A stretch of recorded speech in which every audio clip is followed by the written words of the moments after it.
ವಿಶ್ವ ಹಿಂದೂ ಪರಿಷತ್ ಬಜರಂಗ ದಳ ಮಾತೃಶಕ್ತಿ ದುರ್ಗಾವಾಹಿನಿ ಕಾಪು ವಲಯ ಅಯೋಧ್ಯ ಬಲಿದಾನ ದಿವಸ ಪ್ರಯುಕ್ತ ರಕ್ತದಾನ ಶಿಬಿರವನ್ನು ಆಯೋಜಿಸಿತ್ತು.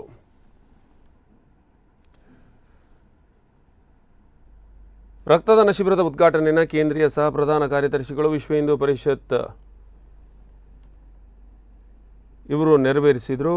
ಈ ಸಂದರ್ಭದಲ್ಲಿ ಶರಣ್ ಪಂಪೇಲ್ ವಿಭಾಗ ಕಾರ್ಯದರ್ಶಿ, ವಿಶ್ವ ಹಿಂದೂ ಪರಿಷತ್ ವಿಷ್ಣುಮೂರ್ತಿ ಆಚಾರ್ಯ ಅಧ್ಯಕ್ಷರು, ಉಡುಪಿ ಜಿಲ್ಲಾ ವಿಶ್ವ ಹಿಂದೂ ಪರಿಷತ್ನ ಜಯಪ್ರಕಾಶ್ ಪ್ರಭು, ವಿಖ್ಯಾತ್ ಭಟ್ ಶಿರ್ವ ವಲಯ ಅಧ್ಯಕ್ಷರು, ಆನಂದ್ ಪ್ರಖಂಡ್ ಸುರಕ್ಷಾ ಪ್ರಮುಖ ಡಾಕ್ಟರ್ ವೀಣಾ, ರಕ್ತನಿಧಿ ಕೇಂದ್ರ ಉಡುಪಿ ಅಜರಕಾಡು, ಡಾಕ್ಟರ್ ಸುಬ್ರಹ್ಮಣ್ಯ ರಾವ್ ವೈದ್ಯಾಧಿಕಾರಿ, ಸಮುದಾಯ ಆರೋಗ್ಯ ಕೇಂದ್ರ ಶಿರ್ವ ಮುಂತಾದವರು ಉಪಸ್ಥಿತರಿದ್ದರು.